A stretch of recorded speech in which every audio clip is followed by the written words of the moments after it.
orang yang dapat melihat janji Tuhan, terlebih lagi dapat memegangnya, adalah orang yang hidup dalam ketenangan. Tema khotbah saya adalah melihat dan menikmati kemurahan Tuhan. Apa? Tema khotbah saya, melihat dan menikmati kemurahan Tuhan. Selama ini apa yang saudara alami? Yang saudara lihat apa?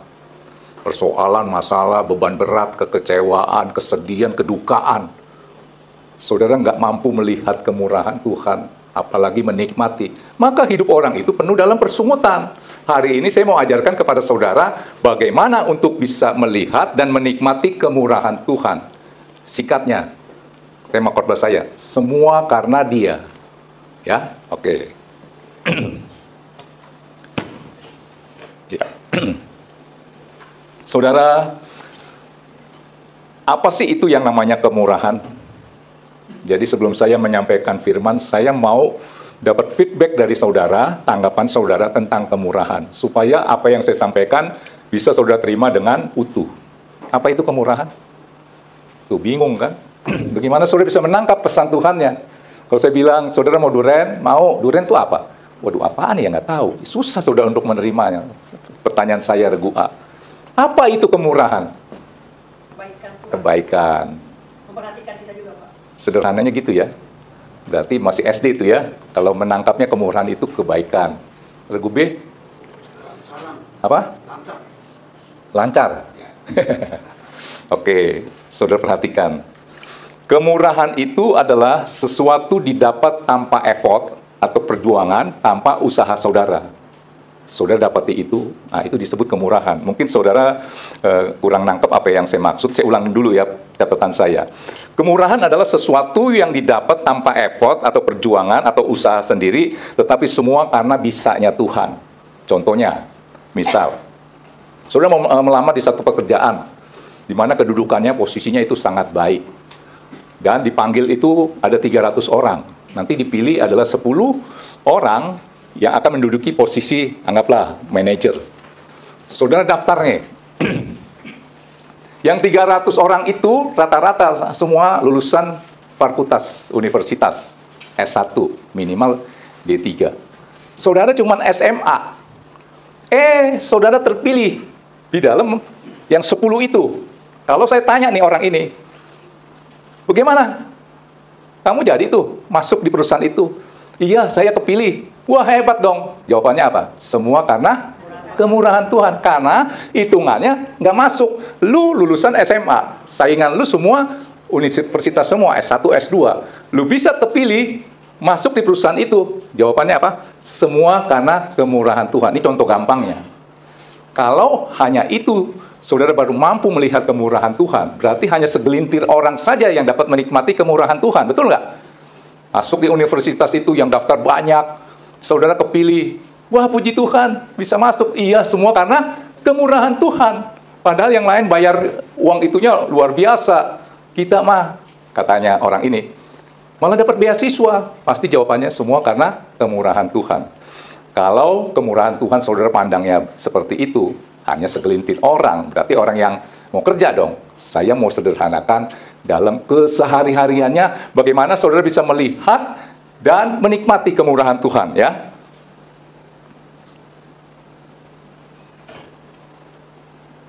Tadi saya lupa, saya mau bawa pohon ya, saya mau potesin dulu itu. Ini pohon, saya mau putusin rantingnya. Nah, untuk saudara bisa menikmati kemurahan Tuhan dalam kesehari-harian saudara, saudara harus menyadari saudara ini siapa di hadapan Tuhan. Ini bisa dipotes gak ya? Iya, ya, saudara nangkep ya. Saudara harus sadar itu, baru saudara mampu melihat kemurahan Tuhan. Keluarkan Yohanes 15 ayat 5. Jadi, untuk bisa melihat dan menikmati kemurahan Tuhan adalah kita harus menyadari siapa kita di hadapan Tuhan. Apa hubungan kita dengan Tuhan. Dan Tuhan menggambarkan adalah kita ranting, Tuhan itu pokok, ya, atau bapa dengan anak. Baca ya. Yohanes 15 ayat 5, akulah pokok anggur, kamu ranting-rantingnya. Barang siapa tinggal di dalam aku di dalam dia, dia berbuah banyak. Sebab di luar aku kamu tidak dapat berbuat apa-apa. Saudara harus menyadari, saudara ini ranting. Mungkin ada yang sebagian kecewa dengan Tuhan, dia nggak mau lagi. Ya dalam arti bersekutu dengan Tuhan, berdoa atau apa-apa, itu ibaratnya copot. Memang secara kasat mata, saat dia lepas daripada Tuhan, hidupnya kelihatannya makmur-makmur aja. Ini gambaran saudara nih. Kalau saudara menyadari bahwa saudara ini adalah ranting, saudara berani nggak lepas dari pokoknya? Ini kelihatannya segar kan? Gua nggak ke gereja-gereja tuh, sebel gua sama GPI Alika, kecewa berat. Udah gua nggak mau ke gereja lagi. Biasanya saya telepon, saya bilang, iya Bu, ke gereja yang deket aja di situ. Oh gak juga, gua sebel sama orang Kristen. Dia artinya lepas dari pokok anggur dong. Terus dia merasa apa? Gua baik-baik aja. Saudara lihat ini baik-baik aja ya. Pertanyaan saya, berapa lama ranting ini bisa bertahan? Masih hijau kok. Kalau dia copot langsung layu, saya yakin ini gereja penuh nih. Gak berani. Buset, gara-gara hari Minggu gue kagak ke gereja. Besokannya bengek, gak bisa napas. Ada aja masalah. Misalnya copot, wih langsung layu semua. Pasti saudara gak mau kan?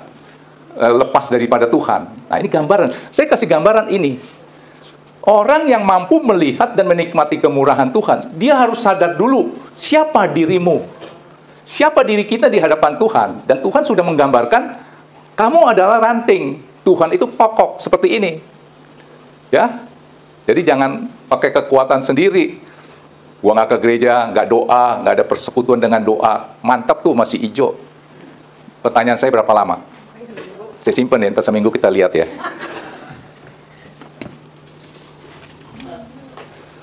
Saudara sadar ini? Nah, contoh sederhana tentang kemurahan Tuhan. Satu hari saya ketemu Bapak Presiden Jokowi. Dia kasih kartu nama kepada saya.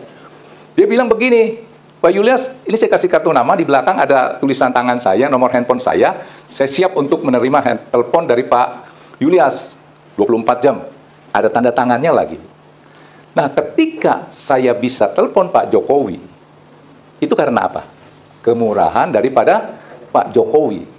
Artinya, saudara bisa berdoa dan mau berdoa, itu kalau nggak ada kemurahan Tuhan, saya nggak percaya. Kalau saudara lihat deh, siapa aja yang menyuruh saya, Pak Julius doain nih, anak saya ulang tahun. Apa yang saya ucapkan? Terima kasih Bapak memberkati, misalnya Pak Thomas suruh saya doain si Evan waktu ulang tahun. Terima kasih Tuhan Yesus, Bapak yang baik, memberkati hati Pak Thomas, keinginan untuk berdoa. Tangkap ini, saudara bisa mau berdoa, itu karena apa? Kemurahan Tuhan. Seperti contoh tadi saya kasih ilustrasi tentang saya mau telepon Pak Jokowi dan bisa telepon Pak Jokowi, itu bukan kuat gagah saya, bukan saya lebih hebat dari presiden. Saya orang biasa, tetapi bisa telepon Pak Jokowi itu karena kemurahan daripada Bapak Presiden. Saudara bisa mau berdoa dan bisa doa dan terlebih lagi menikmati doa, itu karena kemurahan Tuhan. Sering kan saudara tidak menghargai kemurahan Tuhan seperti yang tadi saya katakan, mau berdoa. Siapa hari ini yang nggak berdoa? Nggak ada yang mau ngaku ya. Jadi saudara rugi. Saudara bisa datang ke tempat ini, itu karena apa? Kemurahan Tuhan, bukan kuat gagah saudara. Kalau saya bisa datang, kata Pak Jokowi, dia bilang, Pak Julius kapan aja telepon saya pasti akan jawab. Dan kalau mau datang ke tempat saya, mau istana, mau di rumah pribadi, sodorin aja kartu nama ini, ada tanda tangan saya. Itu langsung bisa ketemu saya. Artinya kalau saudara bisa datang ke tempat ini, langsung bisa ketemu dengan Bapa yang di surga. Dia adalah Raja di atas segala raja. Itu semua karena apa? Kemurahan Tuhan. Ini hal yang kecil, sering kita abaikan. Tangkap ini ya. Saya akan masuk lebih dalam lagi.